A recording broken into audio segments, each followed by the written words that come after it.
Welcome to Page Turners, a weekly bookish podcast for every kind of reader. Whether you want to explore a variety of genres, tick books off your growing TBR, or simply skip the reading for book club, we've got you covered. That's Liv. And that's Amy.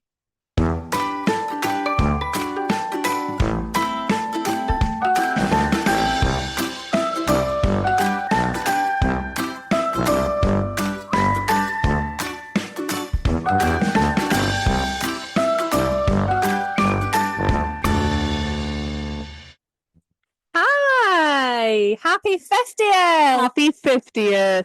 What a joy. Oh, Should we cheers? cheers. How have you been? We did get a little behind ourselves the last couple of weeks, obviously, with your illness. All fine now, though. All you know. fine. And we did only just record on Wednesday, so there's probably no real news. No real news. Nothing that's happened since Wednesday. We're on Friday today, so nothing's much has went on. What about you? Anything new? No, No. not really. We're back together in person again. That's always nice. Back where it all began. No, it's very nostalgic in this room. I'm trying to remember how long it's been since we recorded in this room. I always think it was. Oh, it would have been Hereditary, right? I was going to say Hereditary, and then I thought, no, that's too far back because that was October. Wow. There you go. Anyway, normally this is where we would do book news, but actually we're going to do something a little different. We're just going to do a few minutes looking back at the last 50 episodes and maybe talking about our favourites and maybe our least favourites. Our least favourites. Let's take it all back. Go right way back to the very beginning. Yep. One Dark Window. One Dark Window. Why did we choose that? I think you chose that. Did we? All right, I chose it. Okay. I think you chose it because I think you were probably planning on reading it. Yeah. And it was the right sort of vibe. Well, this is the thing though. It was the right sort of vibe at the time because we actually started recording this podcast in November of 2023. Yeah, because One Dark Window didn't release until the 12th of February 2024. I don't know if you guys have heard this story before, but also by accident we came out a week before. Yeah. We were meant to because Amy and I we were trying to give ourselves a buffer. When something pushed us back a week and we said, "Oh, it's okay, it's fine," but I'd already scheduled the episode for One Dark Window to go out, so it went out a week earlier than planned, and I had to text Amy being like, Amy, the episode's come out. We're live. It's live. It's live. It was a happy accident though, because Here we are. 50 episodes in. Yeah, 50. It's crazy. Yeah. And you might be thinking, is it? But for us, oh yeah, it definitely is. Yeah, absolutely. Both of us have suspected neurospicy tendencies, and we discovered that neither of us really tends to stick to the things that we say we're going to do. No. Many different hobbies that have then fallen by the wayside. Side quests, as Rory likes to call them. I love that, and I will be stealing that straight from Rory. And when people ask me where I got it from, I'll say I made it up. Yeah, that's okay. She's never going to know, so fair enough. Go for it. I love a side quest. I've done many. I've been in a choir. I play indoor netball. What position were you? Goal attack. Oh, fair enough. I wasn't good at it. But we've stuck with this for a long time. We have, and I wonder whether that's because it's rooted in our actual one true love of books. I think it is, and I don't think it's got to the point yet where I have resented reading. So that's really good because I thought maybe it will feel like a chore to read. It doesn't feel like that. Favorite episode out of the last 49, I suppose. I like The Housemaid. We were very snarky, very bitchy. We were in person. We were. I think it was maybe during the day. I think it was one of the times that I came to visit you. Like when I was off work or something, and we went and had like coffee, and it was good vibes, and we annihilated that book. We did. It was tough as well because bless Frida, it was probably quite good compared to some of the other ones we've read, but we didn't know at the time. Exactly. We don't grade on a curve here. It's a first come first served business. Yeah. One of my favorite episodes, probably, and it's not really one of my favorites because I think it's very good, but when we did God Killer, which definitely was a day where you came and then we went and had lunch. Yeah. But the reason God Killer was so funny is because it provided us with one of our first ever bloopers where both of us had I think we were maybe 7 or 8 episodes in, and both of us just forgot how we did this process. That's right. I'd like to think we've got maybe people listening will be thinking, you haven't. I'd like to think we've got a bit slicker. We've changed the format quite a lot. We've tried to make it a bit more that we have features in the podcast now. Yep. And I think it worked well for us because we like the idea of having the routine, and both of us thrive in routine. Absolutely. But once we fall off the cart, it all goes to shit. And we've done well this year. We really have. We still have the buffer, guys. Can you believe it? No, I can't. We're not recording this episode to be released tomorrow. We actually are giving ourselves a good amount of time to get it done. Yeah, and you've already edited the episode that we did on Wednesday. Ready to go. Yeah. I know it's only been 2 days. Are you still reading the book that you were reading last week? No, because it was this one. Yeah, it was this, and I just finished Mockingjay. Right. Yes. So I'm not going to lie. This is the last book I've read. I haven't read anything. That's fair. Over the last couple of days. This was a chunky boy. Yeah. I am still a few pages into Someone You Can Build a Nest In. Oh yeah, the amorphous blob. But I'll read the inside jacket so you can get a bit more of a. I've done this before. This is nice. We haven't. Changing it up, you know. Shishi Shen has made a fatal mistake for a monster. She's fallen in love. She is a shapeshifter who usually resides as an amorphous lump in the swamp of a ruined manor, unless impolite monster hunters invade intent on murdering her. Through a chance encounter, she meets a different kind of human, warm-hearted Homily, who mistakes Shishi Shen for a human in turn. Shishi Shen is loath to deceive, but just as she's about to confess her true identity, Homily reveals she's hunting the shape-shifting monster that supposedly cursed her family. Shishi Shen didn't curse anyone, but to give them both a chance at happiness, she must figure out why Homily's twisted family thinks she did. And the bigger challenge remains, surviving her toxic in-laws long enough to learn to build a life with the woman she loves. That's so cute, Liv. Oh, I'm so ready to actually get properly stuck into this after this book. Yeah. So are you quite far in, or are you just started? No, I'm almost just started, yeah. I love it. Very excited. That's not what I expected. When you told us what it was, I thought, oh, sweet. But I didn't think that's what the premise was going to be. So that sounds really good. Yeah. Yeah. It reminds me House in the Cerulean Sea, which I know you've not read. I haven't read it. There is an amorphous type blob flubber type creature that just wants to be a bellhop. He's a child. And he's good. Oh, Amy, like, I would highly recommend that for your holiday. Okay. Yeah. That's holiday reading. Okay. Highly recommend. Right, Amy, what have we read this week for the 50th episode? Which, you know, if we'd have, again, we said it last week, we said it to ourselves 1,000 times. If we'd have planned better, we'd have read a more significant book. But here we are. Yeah, I mean, we thought we were planning pretty well. Yeah. We have a lovely overview now of the year with all the books that we're going to be reading. Yep, it does look nice. But we didn't think about counting how many episodes these books would take us up to. So we have decided to read Gifted and Talented by Olivie Blake, but there's no reason why it's the 50th. No. Yeah. Early, quite a fast turnaround for us. This is this came out on April 1st. We will be releasing this end of April. I think it's the 21st of April.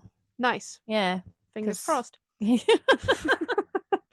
a beautiful version of the book. I really like that edition. Thank you very much. It's Fairy Loots. Lovely. Did you have this already, or did you get it for the pod? No, it came 5 days early. How strange. Yeah. Did I start reading it early? No. No. Do we ever give ourselves any grace? No, we don't. We just say, I could probably read that book in 2 days. Yeah. And look, we're both here and we've both read the book. We've both done it. Amy, should we talk through some trigger warnings for our more discerning reader? Yes, we should. Now, they're not in the book. Nor are they on the website? Nope, couldn't find them. So I have, and please do pop in if you think there's any more. Death of a family member, death in general, eating disorders, drugs and alcohol, sex, group sex specifically.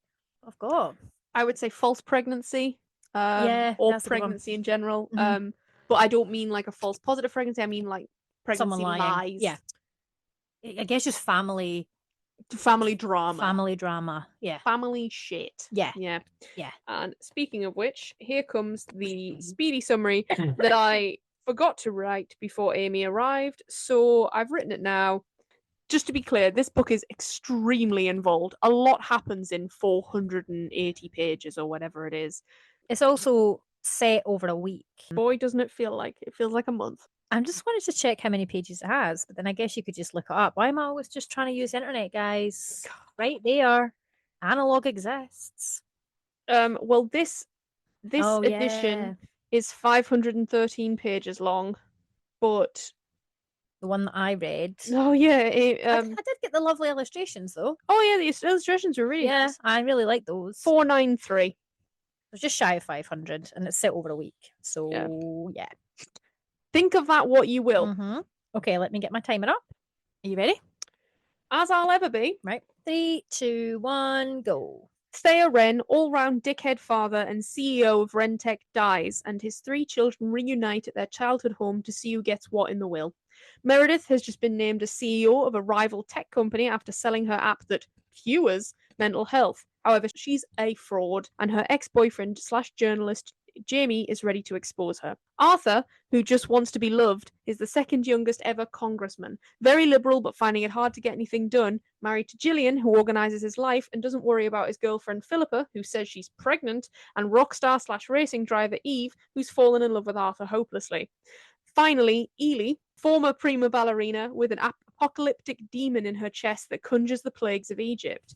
Jamie and Meredith fight and fuck, and then Meredith turns herself into prison but gets out after 8 months for good behaviour. Philippa isn't pregnant but dies after being hit by a car. Eve, Gillian, and Arthur live happily ever after, and Ely comes to terms with the fact that she's strong in her own right and maybe a little gay for Lou, Meredith's childhood friend, and now the CEO of Rentec after Meredith was given it by Thea but wanted to save the company and spite him. HEA for everyone, maybe? Excellent. Oh, 113. Yep. And I left out so much. This is not a plot-driven book. No. So you could be forgiven for missing out so much because Thank it's you. Character City. Yes. You love it. I do. I do love Character City. But you were asking me downstairs, you were saying like, so then obviously this must have been gold for you, you know? And in ways I think yes, because the reason I kept reading was because to find out what happened to these characters. I wanted to know. I mean, we don't find out who gets it until, or who gets everything until maybe 60% through, something like that. Maybe even more. I think it might be maybe like 70, 75 even. something like that. So, you know, that is the main plot that keeps driving you forward and keeps driving our characters forward is there's been 2 wills. The lawyers are sort of battling because, you know, the judge needs to decide which one's actually, you know, right. Thea was in good sort of spirits, health, etc. Wasn't coerced. So it's that one. But it turns out it's been rewritten to include his secretary's unborn child. And Julia, not spelt like Julia, is, however, they do say Julia in the audiobook, so that's what we're going with. We're going with that, yeah. Has also been fucking Ailey. Ailey? I'm never going to pronounce it right, honestly. Ailey. Yeah. It's not that I don't know how to pronounce it, I just keep second guessing myself. Because it's an E, I think you're just going for that E sound, but yeah. Yeah, Ailey has been fucking her. And yeah. Awkward. Yeah, there's a lot of family drama in this one. So much. So this is pitched as like Succession inspired. Yeah, but when I was looking into it a little bit, Olivie Blake actually has come out and said, I've only ever seen 1 episode of Succession. So anything that's familiar to you if you've watched Succession is completely accidental. I don't think it ever really is Succession in any way other than the dysfunctional family and the sort of power grab element that we've got. It's a simple concept that Succession does, this does. I'm sure lots of different media does the same thing, right? Yeah. Because it's just family drama. It's human Yeah. as well, of course. Who would succeed as that type of thing? It goes back to like monarchs and things like that of who's going to be next in line. Yeah. What was your first impressions? Because I thought this was going to be dystopian. Yeah, I thought this was going to be more sci-fi. Mm-hmm. And it's not as if Amy and I didn't read what it was going to be. It just, I think it was been pitched as every single genre under the sun. Yeah, I mean, it says something like, can't remember quite exactly the right word, but magic is their curse. So we instantly were thinking, oh, fantasy, magic. Yeah, money is their family, magic is their curse. Something like that, yeah. Sci-fi can still have magic in it. It's just more science-based. Yeah. Which actually this is. In a way, it's magic, but it's you get that lure of technology and Ren Tech, and Meredith creates an app that I can make you happy. Yeah, so in neuromancy is mentioned, like sort of magic for the brain, and it definitely borders on science, which would make me think we were getting more sci-fi. Yeah. I don't know how far in the future it's supposed to be set. No idea. There are mentions of things that we know now. It's set in America. There's mentions of Beverly Hills a couple of times. Yeah. But then there's also mentions of other places that I'm not quite sure if they exist today. I think we're probably talking indiscriminate present tense, right? We're not, I mean, there's no real proof that this is actually set in our world. No. Well, at least the world we know, because it could be It could be geographically set in our world, but everything else could be completely different. Yeah. Yeah. Could be an alternate timeline, maybe. No idea. Yeah. But that's it. I think we get that all the way through as well. We've got no idea what's going on with the outside world, right? Like, all we get is a little bit of public social media opinion of Arthur. It's set in a bubble. Yeah, very much so. It's a nice way to put it. Tight cast of characters and a very tight setting. It doesn't really veer off track much, despite the internal monologues that we get and asides that we get from every character, and nods to people's past and people's childhoods that we get. But really, it's 1 week, a very simple storyline of someone dies and what happens next. Yeah. And then, of course, all these sort of family secrets, we get the background of each and the interrelationships and everything, and how messed up rich people are, essentially. It's that sort of thing, though, that there's a part of me that while I was reading this, all I kept thinking was that sort of adage of like, oh, money can't buy happiness. Yeah. And I'm like, no, rich people think that money can't buy happiness because they're all so fucking fucked up. I tell you what money would buy me: financial security. I mean, it did make me laugh it was quite a few times it made me laugh, actually, but I liked the part where Meredith, one of our main characters, is going to prison. And she's trying to like be almost like, well, they say she's been self-flagellating in the sense that she's like, I'm going to go to Unreal Prison and I'm going to do my full sentence. I mean, she knows she's probably only going to get a year, especially if she turns herself in. And her siblings are like, what is the point of being rich if you can't avoid the law? Yeah, like, come on. Yeah.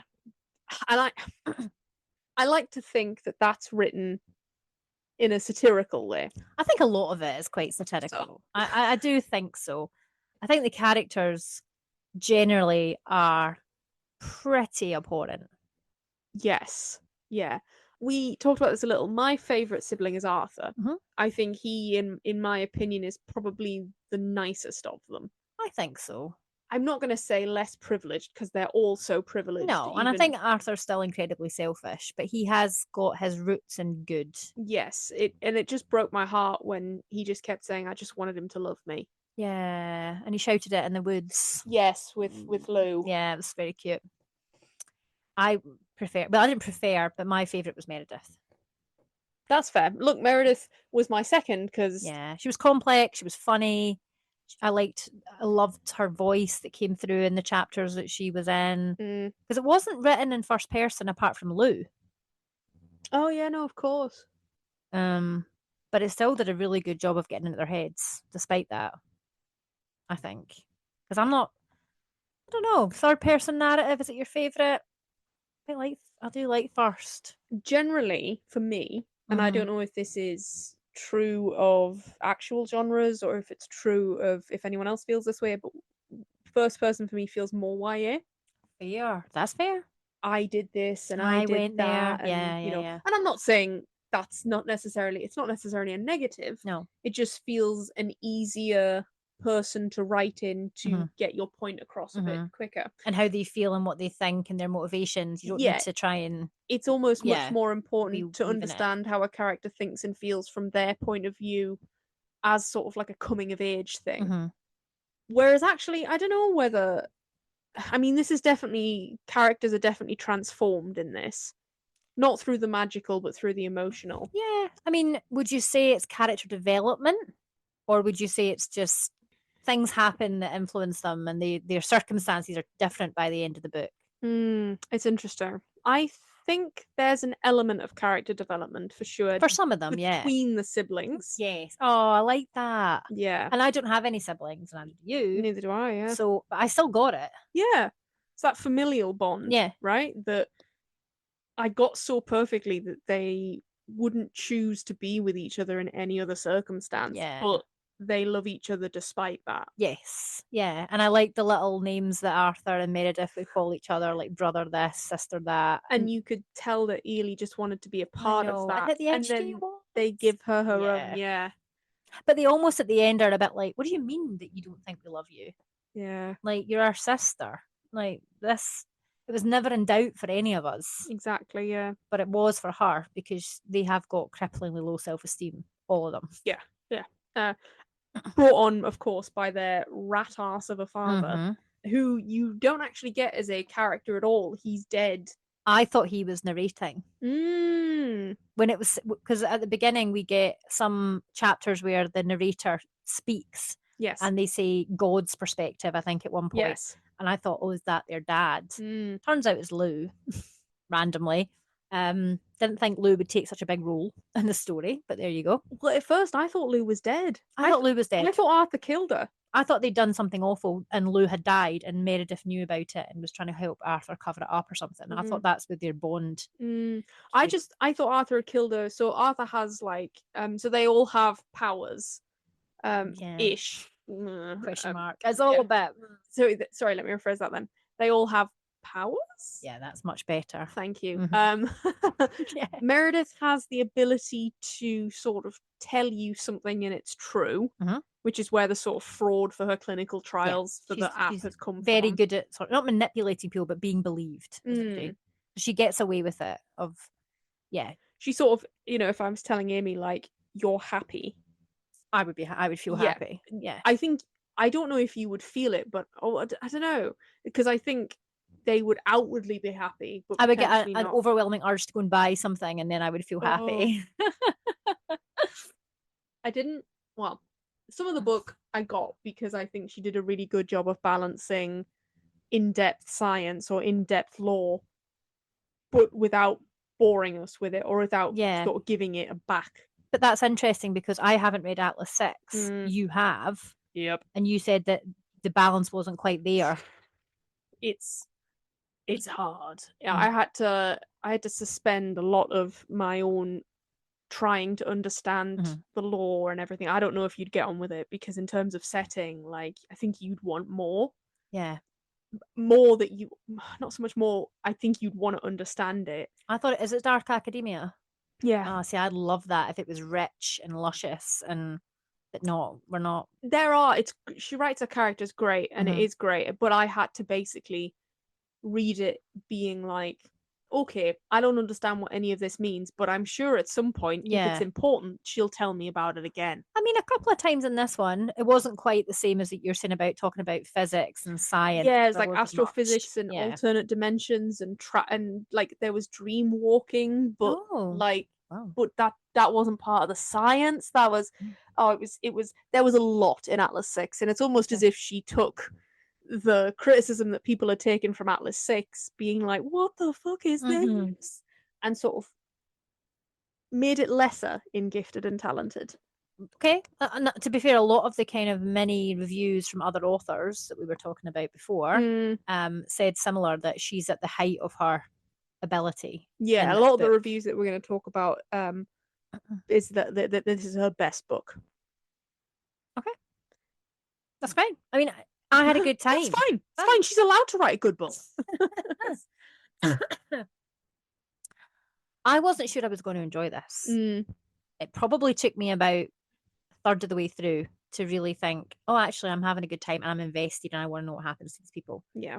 Up until that point, I was like, I don't gel with the way this is written at all. I sort of got the feeling that she was inspired by Terry Pratchett for this. It's a really good point. It read like a Discworld novel, Mm-hmm. you know, with that sort of higher presence. Yes. Until we find out that presence is Lou, I was sort of a bit like, oh, this is kind of cool. I never considered it could be Thea, but I sort of hoped it wasn't going to be anyone, like an objective view, because I mean, we talked about false narratives or unreliable narrators last week with Hungerstone, but then that made me rethink or second guess the whole thing, first bit of the book, where we don't know that God, who is the higher power voice, is Lou. Yeah, because she has her own agenda. Yeah, no, totally. And some of it I just wasn't loving. So there's a lot of times in the chapter we start with like, yeah, anyway, enough of that, back to the story. And I was like, oh, do I like this? But I got used to it. I got used to the more chatty, tongue-in-cheek kind of style. And yeah, I had a good time with it. Yeah, I think it's kind of contemporary for a more, how do I say this? I've read it in the Anita Blake's I'm currently reading. It's almost not necessarily a third person author, but Anita and Laurel, the author, they almost become one voice. Okay, in a way. And it's sort of a snarky sort of like, huh, of course. And it builds the attitude of Anita whilst also sort of giving you an insight into the author as well. Yeah. I mean, don't get me wrong, it built the snarkiness of the siblings very well, I think, because we didn't see their perspective. So we needed something to show us what kind of characters they were. And I think it worked really well to do that. Yeah, it was really interesting as well. I think we're obviously going to talk about this because they're clearly your faves. Meredith and Jamie's battle of wits, or battle of sort of, and how Meredith continues to keep trying to like manipulate him. Yes. Through sex, through semi-truths. Hilarious. Through sort of emotion and romance, sort of thing. When she would open up and you think she was being really genuine and she was like, please don't do this to me, do not ruin me. And he was like, yeah, good try, Meredith. She's like, fuck, I thought it was going to work. Yeah. It's just so good. Yeah. What is it? The best lies are laid in truth. You could tell that some of the things she was saying were true or would have been true at the time or something like that. So yeah, it was very cleverly done. Really realistic, because his struggle was so relatable. Like, he really wanted to sell this story because he needed the money. He was a struggling journalist. He wanted to make a name for himself. Yep. But at the same time, he was going to destroy her. And then how could they ever be together? I think there was a lovely quote that said something like, how can we ever be a couple if our names are connected in that way? And that this is the article about you and I've written it. It's what does he say? He says something like, I won't let the New York Times then run et tu Brutus when I marry you. Yeah, exactly. The story needs to go. It's too far gone at that point. It's already been ran. No, it's not been ran yet, but it's sent it to his editor. It's ready to go, and they're not going to turn around now and say we won't publish that, because they know it's an amazing well, story. It's been picked. He works for a small sort of imprint, and then the New York Times picks it up, so he has no choice in that matter. So he wants to publish it anonymously because he doesn't want to have any connection to the fact that this is going to be her ultimate downfall. Yeah, but she learns herself that she deserves it. She does, and she does. Yeah, she does. I did think it was potentially a little convenient with the ending of her going to prison and she only gets a year, but she gets out after 8 months for good behaviour. I don't know this. Yes, so there's an extra epilogue, and well, Amy didn't even get the first epilogue, but the first epilogue is basically, it's so brilliant. It's Lou picking up Meredith as she comes. You'd love it as well. She comes out in a red pantsuit. Oh, Queen. Sorry, you can read it downstairs once we finish recording. Just so powerful. And Lou says to her, I hope you were the groom, which is, and Meredith's like, what? I don't understand. She's like, oh, it's from a film. It's from Ocean's 11. And the whole thing, she does a whole skit of Ocean's 11 because she's got Jamie waiting in the car for her. It's brilliant. I like that. Yeah, I'll read that later. I really will. I just thought Meredith was so good, and the ongoing story of her having a sty Amazing. It just made me laugh so much. Yeah. Because she was going up to get this award, or she was going to do a She's being announced as the CEO of That's Birdsong. right. And sty in my eye, and she just cannot stop thinking about it. And it's just that little blemish in her perfect facade. Yep. And that's all she can think about. And it's when she blinks particularly hard, she remembers that the sty is there, and it sort of starts to like throb when she's having a hard time. I Yeah. think at one point someone says, "Something wrong with your eye?" And she's like, Don't "Oh, fucking talk about it.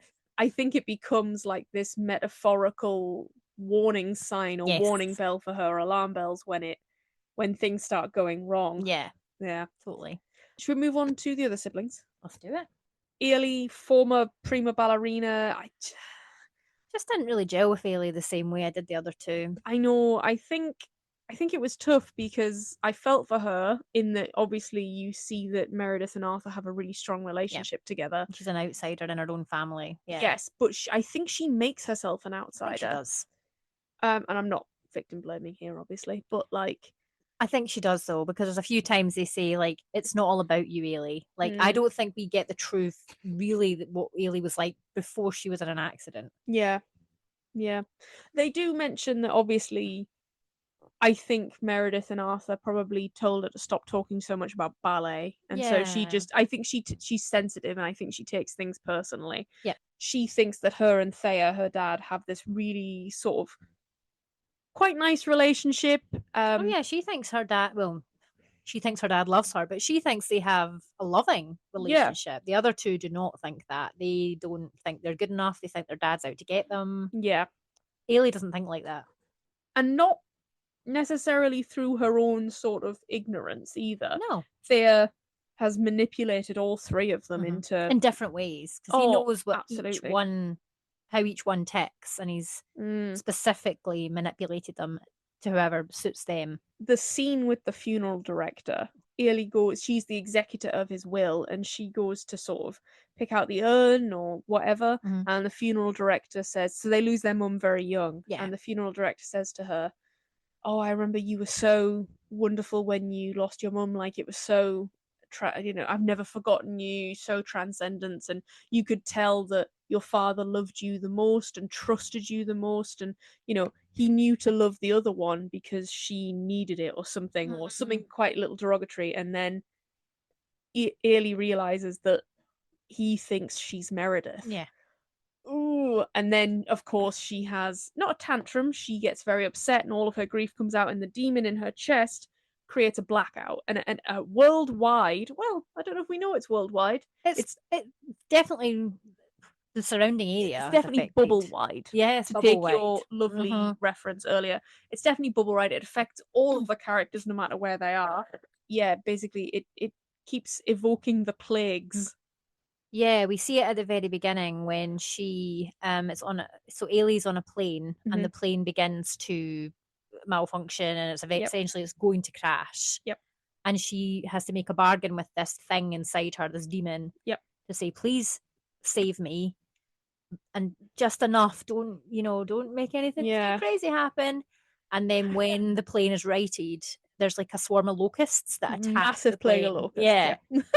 So it's biblical, isn't it? Yes, I said plagues of Egypt. I might be wrong.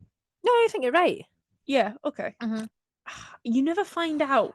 The magic system was really lacking in an explanation. It just, there was no, because they go to Lou essentially.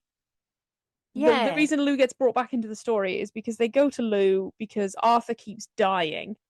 Yeah, and they think it's related to his magic, his abilities. Because he's an electromancer or something like that. Yeah, he's able. He affects the bulbs and cars and everything. He's got like an electromagnetic pulse inside of him. If he gets angry, the bulb will flash. If he gets furious, the bulb will blow. Or if it's upset, if he's upset, any sort of negative emotion. And then it just turns out that he's not dying because of he's shit at his magic. He's dying because he keeps taking the wrong measures of drugged chocolate that Eve keeps giving to him. He's taken ounces or grams, whatever one. Is bigger. He doesn't understand the conversion rate. Yep. And he's taken too much drug-laced chocolate. Yep. And basically just dying for a little bit and then come back to life. I was disappointed in that. It just felt like it was a non-issue. It was a reason for them to go to Lou, Mm. but I just felt sometimes the magic was used quite conveniently and then not at all. And then it would be brought back up again, because for most of it, if you took the magic out, none of the story would be any different, apart from Ailey's story, I suppose. yeah, I mean, she wouldn't have a demon in her chest, No. but and yeah, we never really we find out that like and sort of Lou gives her the advice that like, you know, if you just become one with it, you let go, you harness it, you accept it or whatever, it'll all be fine. Yeah, don't try and contain it.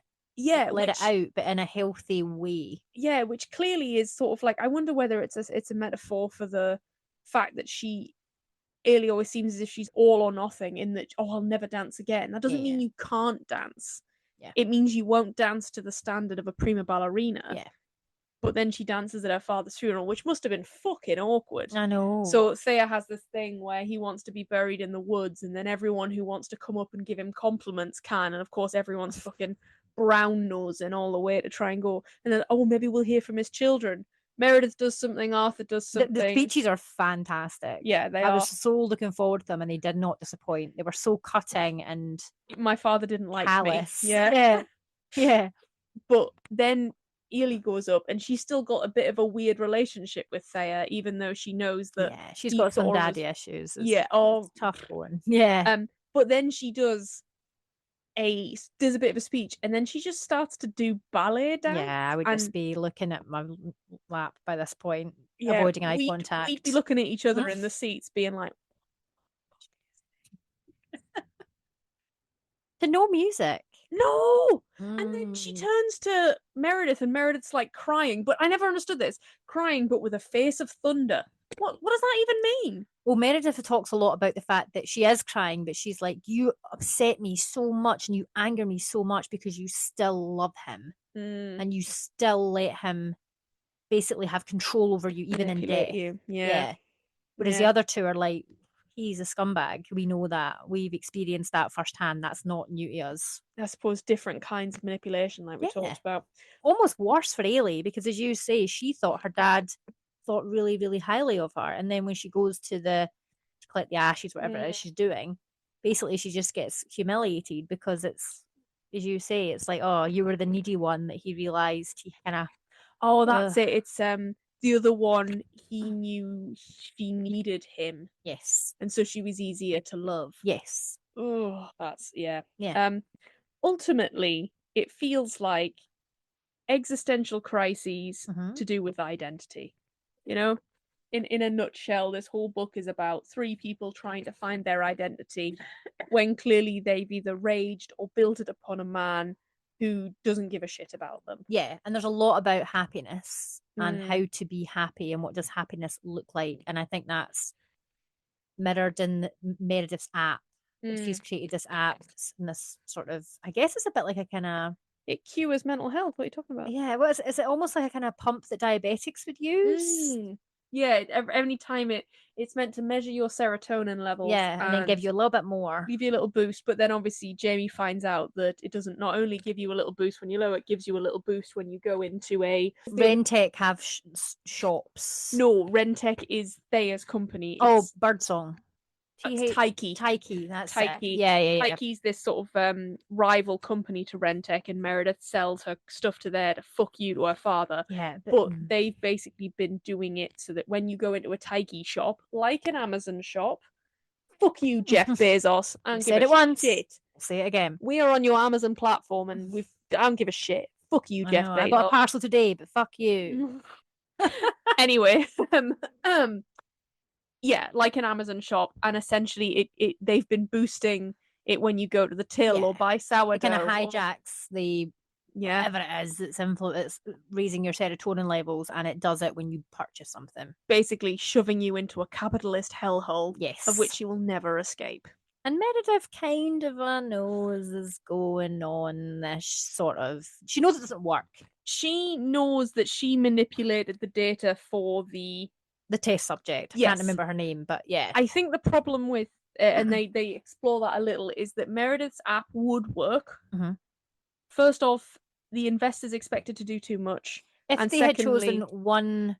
That's it. One thing, like if it was anxiety, if it was depression, then they would be able to get it to work. And also they wanted it to work now. Yes. Whereas Meredith is like, it needs more time. Yeah, we need to do way more testing with lots of different But that's not how the world population works. demographic. And she No. needs to be a genius now. She Yeah. can't afford to be a genius. She's Forbes 30 under 30. She Yeah. can't be over 30. There's a lot of fear of Meredith being 31. She says she's so old. She says she's aged out. It's very Laurie Gilmore Cinnamon Bookstore. I know. Come on, Olivie. But it's done a lot better because it's a lot more tongue in cheek, because we know looking in that she is like an ingenue. Like, she is ridiculously intelligent, successful. But her dad doesn't believe in her, because when she drops out of Harvard and goes to her dad and says, I have got this idea, he refuses to invest in her. Yeah. We find out though that he doesn't have the money to do it. And he's also been looking at rival companies. Yes, a neuromancy chip. Yeah, honestly, Amy and I were talking a bit about, like, and Amy referred to it as the twist in terms of who gets the money, but also the twists that Rentek's fallen down the arsehole, that, yeah, like you said, he's investing in rival companies. And we're sort of saying how it's a different twist for each character. Yes. Because for Meredith, she views being left the company as being given a fucking dead horse. Yeah. She has to flog up and down a hill. It's Thea's final revenge of, like, all right, your name can be on the CEO list when the company goes down in this flames. is a sinking ship and you're going to be the captain. Yeah. So. But Ely sees it as him giving Meredith all of the trust and having of loving her the most and knowing that she would be able to pull it back. But also in terms of, in retrospect for her, it means he knows that she needs to be looked after and that she can't do things herself. Arthur, bless him, I feel like he never knows. He's probably consistent. He doesn't change too much in the story. No, he knows that his dad doesn't love him. At his core, his dad doesn't love him. Yeah. And that drives him to be a better person, because all he wants to do is be a dad. Yes, himself. Yeah, to Riot Wren. Which is lovely. And I don't think I've ever read a story where a man wants to be a dad. I've read other books where, there's a lot of conversation about women want to be mums. I've read books about fertility struggles and overcoming those, but not in the same way. I 100% get what you're saying, but there's a negative side to that with Arthur being like, because Arthur mirrors Julia. So Julia gets pregnant by Thea fucking his secretary. Sorry, Julia is the secretary that fucks Thea. What a cliche. Yeah, right? That's what Meredith says. What a cliche. She sort of has a paragraph or whatever where she says, finally, I'll have someone that has to love me. So it's baby-wise. And that is a commentary though, isn't it? Oh, absolutely. Having kids because they think that children are going to fix things. Children will have to love them, or somebody to look after you when you're older. We were just having a conversation about this. We were. There's that. Because we have highbrow conversations off pod too. No, we just have highbrow conversations off pod. Not two. Not two. They're listening going, two? Yeah, what? When? I haven't listened to that episode. Yeah, Riot Wren. Yes. And yeah, he doesn't grieve Philippa when Philippa dies. He grieves the fact that Philippa, first off, was never pregnant. And he gets confirmation for that from the morgue guy. I wondered do you think he knew, but he just refuses to accept it? I think he wanted to hear it from her. Yeah. And Gillian obviously giving her that ultimatum is like, you need to tell him or I will. Yeah. But he does say death comes in threes, doesn't he? Yes. Dad, Philippa, Riot. Riot, which very sad. Very sad. Yeah. It comes good from him. It does. It does come good for him. I didn't love the idea of him saying to Gillian though, like, let's make a Riot Wren. You're like, that's who you were having. Right. Okay. So you thought. Don't get me wrong. I know it was polyamorous, so it was all fine. No, I get that though, because Philippa, there was no way Philippa was ever going to let Gillian in if she was actually pregnant. No, Philippa did not like Gillian. There are points where we realise that Eve finds Gillian attractive and probably would be open to Gillian being part of the couple or the throuple. But then too. we find out as well that the reason he's there isn't really because of Philippa. He knows Philippa hates him. He doesn't actually really give a shit about Philippa, but he's deeply in love with He Arthur. loves Arthur. And it's really lovely. Really lovely. I mean, he's also fucking amazing. I love him. A rock star race car driver. But I just love when they get off the plane or whatever together, and he's like, I really want to go to the International House of Pancakes. Yeah. And then he just leaves Arthur, and he's like, Yeah. I'll find you. And then He turns up. he Because turns up Arthur's at like, the house. I haven't even given him my address. No, perfection. I love him And he's so like, much. I've got pancakes. And then you find out at the end of the book that he's basically a clairvoyant. Yeah, so Yeah. he's got his little powers too. Yeah, I really enjoyed it's a shame because I enjoyed the magic where I got it. Didn't get it enough.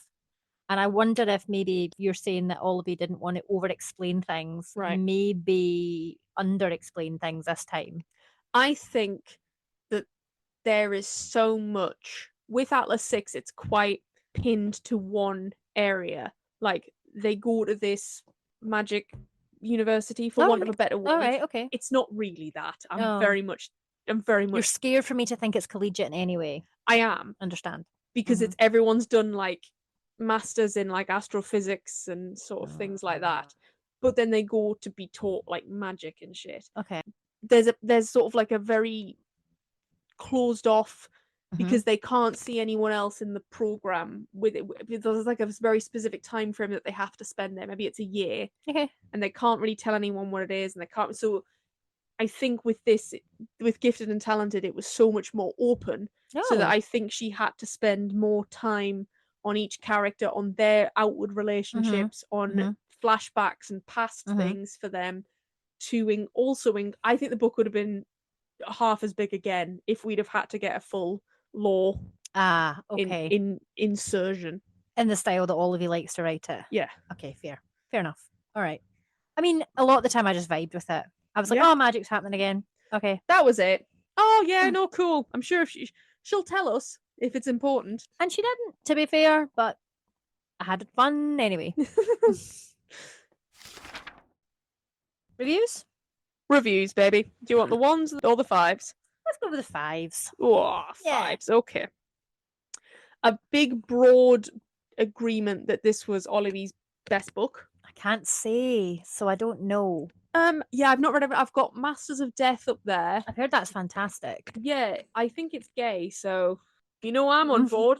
So we think it's fantastic. Okay. And Atlas 6 is, sorry, how many books? Trilogy, I believe. Okay, so it's a So trilogy. I think it's Atlas 6, Atlas Paradox, Atlas something. All right, cool. I don't think this is going to be everyone's cup of tea. What made this so amazing might not connect for everyone, but it did for me. This might be my new favourite, and I literally have and she's got a one for my enemy tattoo quoted. So quote tattooed. All right, so she's a big fan. That's saying a lot as well. I don't think this is going to be everyone's cup of tea. I think there's going to be people that pick this up maybe from listening to the podcast and think, what on earth is this book? There are a lot of DNFs. That's fair. And I understand that. I think I would have DNF'd this book, not because I didn't grow to like it, but because I am very much a mood reader, as we know from our bookish episodes. What was our mini-sode about book slumps? I think we talked about it. Yeah. And if I'm not vibing with something, I'm just going to think, get out of town. Yeah, life's too short. But I'm really glad I persevered with this for the podcast because I had a good time. I think it's different to a lot of things we've read. Oh, yeah. Despite disguised as something that we, something, I don't know how to put that word into, it's very different from the things that we've read, despite being disguised as a typical sort of fantasy or, whatever. When we were putting together the overview, it was up there with like Alchemized, Night in the Moth, or for books that are coming out this year that are going to be widely acclaimed.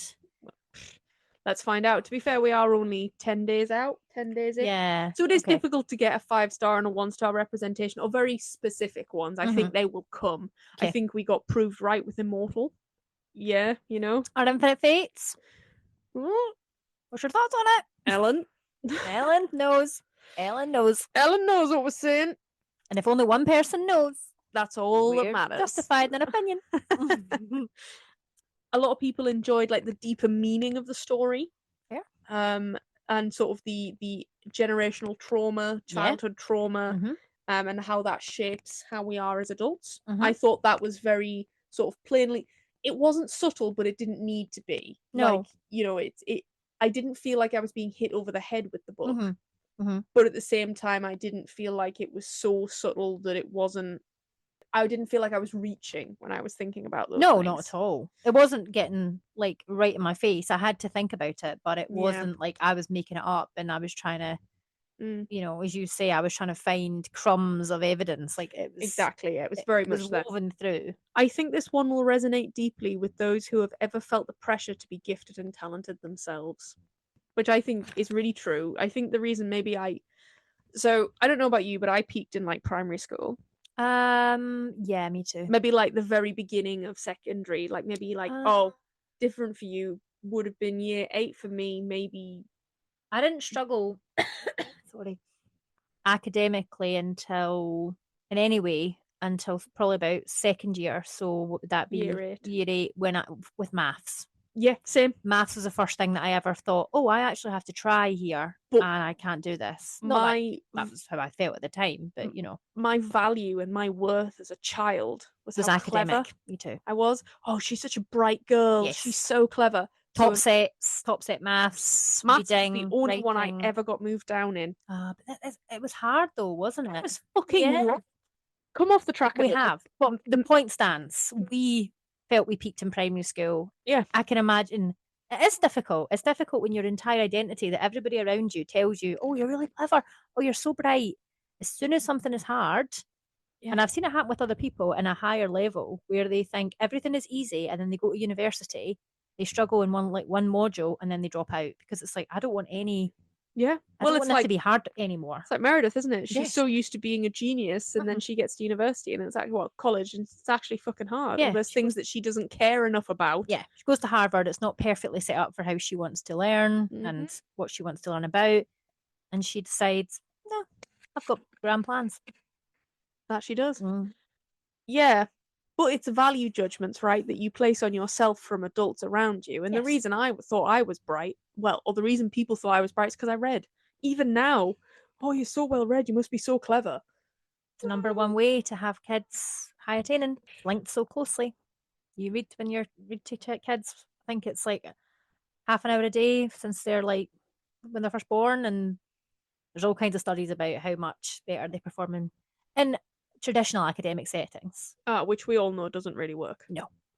Anyway, sorry, yes, back to the reviews. I'm not a teacher anymore. Try to make it clear when I'm saying that academia doesn't work. Like, I'm not trying to pass that message on to kids. Blake herself has said that this was a lot of book. Oh, okay. Whether that is... Does she think it's too long? I think she means that a lot happens, or that there's a lot packed in, and I think she's probably right. Yeah, not plot-wise, but... No, but I think a lot happens to a lot of people despite there being one singular plot of the will. And we learn a lot about them. We do. Okay. A thorough character analysis full of loud, quiet, thought-provoking and ruthless personalities. I am in awe of Olivie Blake. This is truly her best work so far. This book was so out of my comfort zone, but I loved it. Yeah, I think I feel weird about it. Maybe because I'm thinking back to little Olivia being struggling in school, and I don't want to think about it. Maybe it holds the mirror up a little bit, and you think, oh, no, I don't like that. No, it's too relatable. Yeah, funny.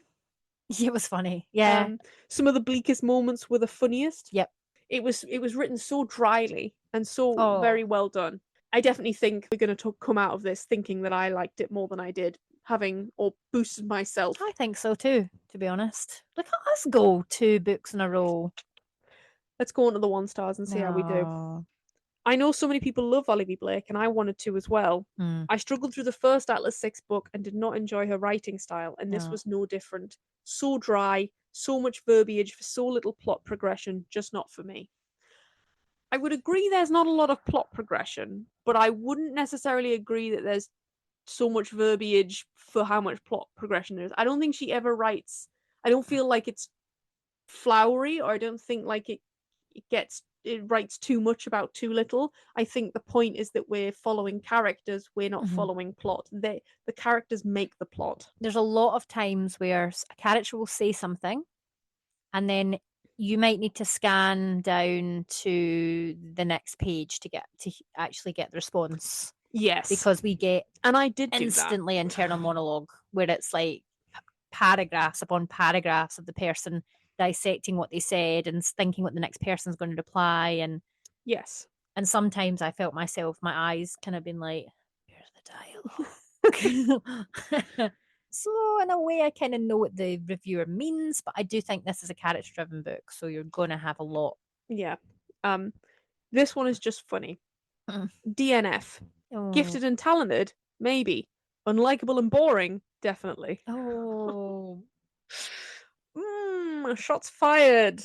Did they say when they DNF? No, because I know sometimes it's like DNF. Yeah, DNF X%. 40. Yeah, No, I'd quite like to know that. DNF. Oh, jeez. Okay. Quite a good review though. Quite funny. Yeah. Quite like it. I stopped reading around the 60% mark and actually read 3 other books before finally deciding that I was not going to finish this book. 60. 60%'s brutal, like to have slonged yourself through 2/3 to then just be like, nah. How do people do that? I don't can't know. do that. I think if I got to 60%, I would be too committed by that point. Time investment fallacy. Yeah, absolutely. Totally. I've put in too much time to not get the end out of it. I think if I'm going to DNF, you're looking at maybe 25%. Anything before that, I think 100%. Yeah, but after halfway, yep, no. Yeah. I like the concept, and at first I was pretty interested. However, it just felt like nothing was actually happening. Why wouldn't you want to know who gets the company? It's mad for me. It's funny because there is something driving the whole way through. You're right. It's a simple thing. Who's going to get left the company in the will? Yeah. There's no convoluted plot to it. It's just literally who's going to get it. Who wins? And yeah, exactly. That's it. Yeah. Another DNF. I did not have 18 hours to give 82 chapters when the first 12 have me wanting to claw my eyes out. 18 hours? It was an 18-hour audiobook. Was it an 18-hour audiobook? Claw my eyes out. Yeah. 82 chapters. Is that what you just said? Yeah. There was more, actually, I think. Oh. But there was more Some of them were like on the audiobook. There was about 90-something. Yeah. Some of them were like a page long, though, weren't they? Yeah. Or like a line. And then it was like, what the next? Yeah. Okay. Yeah. Fair enough. If you don't like big books and you just don't feel like it's doing anything for you, then DNF it if you want. A lot of DNFs. It's sad because this is the first book I've ever given attention to by this author. This was so awful that I likely won't consider reading anything else again. And the audio narrator. It sounds like you meant anything else at all. Yeah. I don't know. Pick up another book. If that's you, let us know. And the audio 49 other episodes that you might want to listen to. Yeah, to be fair, you don't actually have to read anything ever again because the last 49 things we've done, you can read a bunch of books in there and pretend. We've done it for you, so just listen to those and then absolutely bullshit your way through it. They shit on the audio narrator, and that's sort of the last 1 star there, which we both sort of listened to this a little bit. My subscription ran out with Spotify, so I only got to about 50-odd%, but I think I listened up to about 45%, and then I just thought I've got to get through it because I'm going to be quicker at reading it on my own, I think, as well, not because I'm skimming. Rude. No, I didn't really like the audio narration either, to be honest. It wasn't for me. It worked well though because the way that this story should be told is snarky and dry, and I think that she did a really good job at that. I think you almost said it there. I think this story needs to be told. Yes. Rather than read. I would have loved it as a play. Oh yeah, you said that, and then when it was the scenes, the scenes, I was just like, yes, perfect. I think it would work so well as a play, because there wasn't that many sets, really. Yeah, no, I think you're right, and I think we haven't even considered why some of it's been set out as a play. You know, the idea that maybe they're just acting who they are. What is it? There's almost the identity they portray for themselves is all acting. Neither one of them's being their true self. Yes, and maybe the sense that they are being played. You know, nice they are as well. players in his game, even although he's dead. Like, nice. Yeah, nice. I think, you're not going to gel with every audio narration. You're just not. True. So 2 times speed. That's my tip. It was 3.5 for me, but sure, whatever. Final thoughts on our 50th episode. Do you know, I'm really pleased to say that for the 50th one, it was a good one. Yeah. Yeah. Not smashing, No. not like the best thing we've ever read, No. but I've enjoyed it. I've enjoyed talking about it. Mhm. I think I'm not going to try and think too much about why I felt that I didn't. hadn't really made the connection. Now that we have, not loving it. No. Do I want to self-analyze right now? No, that's what therapy's for. Exactly. Take it with you. No, I never want to say it again. No. Yeah, it's always a struggle when, like you said, holding up a mirror and looking at yourself. And you and I are fairly self-aware. Too self-aware, some might say. Some might say that, and also maybe too sharey on the podcast as well. But enjoy. Leave a comment if this stuck with you. You don't have to. Were you also a child who felt like you're only valued because of your educational exploits? Come on down. Let us know. There's a support group. We're making one. That was good fun. I enjoyed it. I didn't think I was going to enjoy it. It wasn't what I expected at all. Yeah, it's a slog though. It's not an easy book. It's not a book that I think you would comfortably read in a day. I mean, I feel like even reading it in 3.5 days or something was difficult. Yeah. But would I say you should move it up your TBR? I wouldn't say move up your TBR or prioritize it as such, but definitely give it a try. I think if you're a fan of Olivie Blake's other works, then you'll love it. If this is your first Olivie Blake, I would say stick with it because it is so much less involved. I do want to read Atlas 6. There you go then. Because I did actually really quite enjoyed her writing style. And the characters, I think she does really good character development. And the romances were great. The relationships were very good. Yeah. I liked the characters despite the fact they were very unlikable on paper. Yep. That's a skill. If you want to read something else, I don't really know. No. I mean, obviously the other Olivie Blake books, Atlas 6 for sure. I'm trying to think of something else that's like businessy, but it's weird. I can't really pin this down in terms of genre, in terms of anything. I think I'm a bit worried this might be the only one we don't have a book to recommend. I think it said something in the acknowledgements, like someone had challenged her to write a family drama, and she said, "Hold my beer." Like, it's that kind of thing that if you said to someone, read this family drama, they might open it up and be like, "What is this?" Yeah. So it defies genre, I think. I would say maybe if you loved this, I don't know. I was going to say read Ninth House by Leigh Bardugo. Oh yeah, but both Alex and I DNF'd Ninth House because it was shit. Anyway, that's by the by. I like this one, so we're not comparing the two in that way. I have no idea. Yeah, no, sorry guys. Maybe Babel by R.F. Kuang. Maybe some R.F. Kuang books. Quite beautifully written, but maybe a bit heavy on the law. But again, not really like this. Again, I just kind of, Should we talk about what we're reading next week? Yeah, let's switch it up. We really are switching it up. Do you want to tell them what we're reading? We are reading The Rose Bargain by Sasha Payton Smith. Yeah. What has it been pipped at? Fantasy romance. No, but it's been pipped as Cruel Prince meets The Selection meets Bridgerton. Have you read The Selection? Yes, all of them. So you've read all of them. So I have also read all of them. So, okay. Just to be clear, I've not read like the future books. No, but you've read all of those. I've read the trilogy. Yeah. Yeah. Or like the one with America Ferrera. Yeah. No, that's the actress. Her name is America, but it's not, her last name is not Ferrera. Yes. Something like when young women go out into, like, they're going to get ready to make their debut in society, they are given a wish by the fairy queen. Oh, yes. Okay, because we've got a fairy queen in this story. Whenever there is a book pipped as anything to do with the Cruel Prince, immediately you and I have two different two sorts of feelings, I suspect. One is, oh my god, give us that book right the fuck now. Yep. The second, and that comes first, I think. And the second that always comes first. That is very hot on its heels is, wait, can anything really compare to the Cruel Prince? Yes.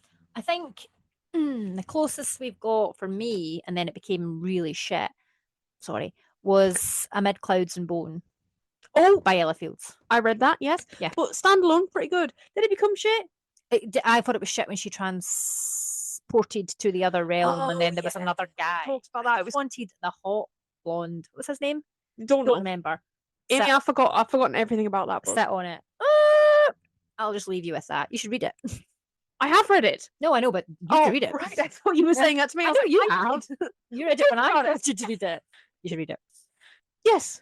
Well, thank you for listening. Thank you for State Mill. Maybe you haven't, but thank you for 50. Thank you for 50. Amy and I probably would have done it ourselves, to be fair, if nobody was listening. But the fact we did for quite a while. We did, yeah, true. But the fact that you guys are listening gives us such a sense of community that I think we wanted. We wanted people to come and listen. We wanted people to be part of the conversation. Yeah. The friends we've made through TikTok are just irreplaceable. That's lovely. No, like it was exactly what we wanted. You know, we made this because we didn't really have anyone to talk about books with. No, we wanted a community. We still want to continue to build the community. 100%. And if that's all that ever comes out of this for us, it will be enough. Absolutely. Oh, and on that note, happy reading.